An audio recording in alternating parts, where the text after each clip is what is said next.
নমস্কার বন্ধুরা, welcome back to my channel. আজকে বানাবো ঠিক দোকানের স্বাদের ডিম তড়কা। দোকানে ঠিক যেভাবে তড়কা বানায় আমিও কিন্তু আপনাদের আজকে ঠিক সেভাবেই তড়কা বানিয়ে দেখাবো। চলুন দেখে নিই কী করে বানাবো। কড়াইয়ে দিয়ে দিলাম সাদা তেল। এদিকে দেখুন দুটো ডিম নিয়ে নিয়েছি।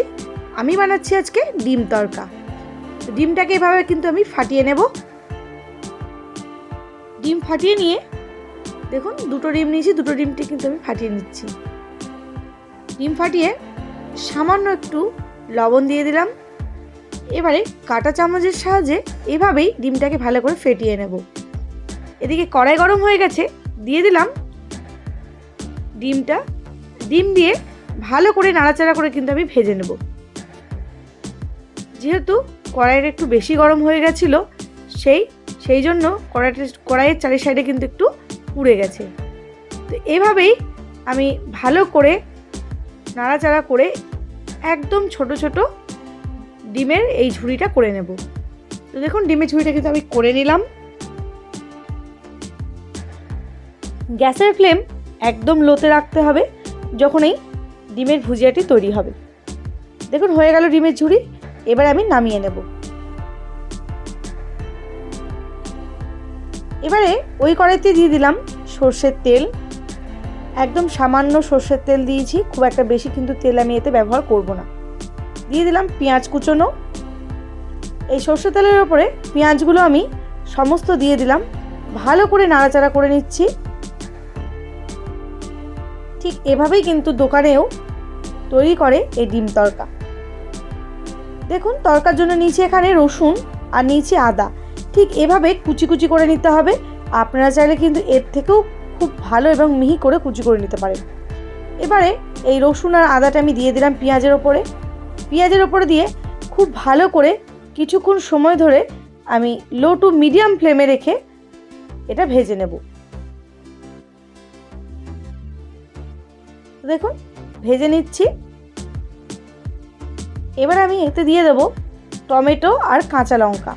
এখানে একটা মিডিয়াম সাইজের টমেটোকে আমি ভালো করে কুচি করে নিয়েছিলাম আর দিয়ে দিলাম দুটো কাঁচা লঙ্কা। আপনারা কিন্তু আপনাদের টেস্ট অনুযায়ী ঝালটা ব্যবহার করবেন। এভাবেই নাড়াচাড়া করার পরে দিয়ে দিচ্ছি এখানে স্বাদ মতো লবণ। এবার এখানে দিয়ে দেবো সামান্য একটু হলুদ গুঁড়ো। লবণ হলুদ দিয়ে এই পেঁয়াজ রসুন আদা লঙ্কা টমেটোকে ভালো করে নাড়াচাড়া করে আমি কিছুক্ষণের সময় ধরে কষিয়ে নেব। খুব ভালো করে লো ফ্লেমে এই মশলাটা কিন্তু আমি কষাবো। তো দেখুন ভালো করে কিন্তু কষিয়ে নিচ্ছি। এবার দিয়ে দিলাম ওপর থেকে ধনে গুঁড়ো 1 চামচ। আবার কিছুক্ষণ ভালো করে এইভাবে নাড়াচাড়া করে নিই। আর এখানে দিয়ে দেবো ভাজা মশলা। এই ড্রাই রোস্ট করা মশলাটা আমার ঘরে কিন্তু একদম তৈরিই থাকে। তো সেখান থেকে আমি 1/2 চামচ এই ভাজা মশলাটা দিলাম। আপনারা চাইলে কিন্তু এটা স্কিপ করে যেতে পারেন, অসুবিধা নেই। ভালো করে কষিয়ে নেওয়ার পরে দিয়ে দিলাম এখানে আমি কাসুরি মেথি দিয়ে খুব ভালো করে এভাবেই নাড়াচাড়া করে নিচ্ছি। দেখতেই পাচ্ছেন খুব ভালো মতো কিন্তু মশলাটা নরম হয়ে গেছে এবং কষানোটাও কিন্তু হয়ে গেছে। এবার আমি তড়কার জন্য যে ডালটা সেদ্ধ করে রেখেছি চলুন আপনাদের দেখিয়ে দিই। দেখুন ডালটা কিন্তু খুব ভালোভাবে আমি দুটো লঙ্কা দিয়ে ডালটা সেদ্ধ করে রেখেছিলাম। দেখতে পাচ্ছেন এতে কিন্তু নানান ধরনের ডাল রয়েছে, যেমন রাজমা, মুসুরি, গোটা মুগ, ছোলা, অনেক রকমের ডাল রয়েছে। এটা দিয়ে কিন্তু বানাবো আজকে ডিম তড়কা। এবার আমি মশলাটার ওপরে এই ডালটা আমি দিয়ে দিলাম। দিয়ে ভালো করে এভাবেই নাড়াচাড়া করে নিচ্ছি। আমি 3 মিনিট মতো এটা ভালো করে ফুটিয়ে নেব। এভাবেই নাড়াচাড়া করে কিন্তু ফুটিয়ে নেব। আপনারা তো অনেকেই বাড়িতে তড়কা বানান, অনেকেই কিন্তু অনেকের মতন করে বানান। একবার আমার মতো বাড়িতে তৈরি করুন, আশা করছি আপনাদের ভীষণ ভালো লাগবে আর একদম দোকানের মতো হবে। ভালো করে নাড়াচাড়া করে নিলাম।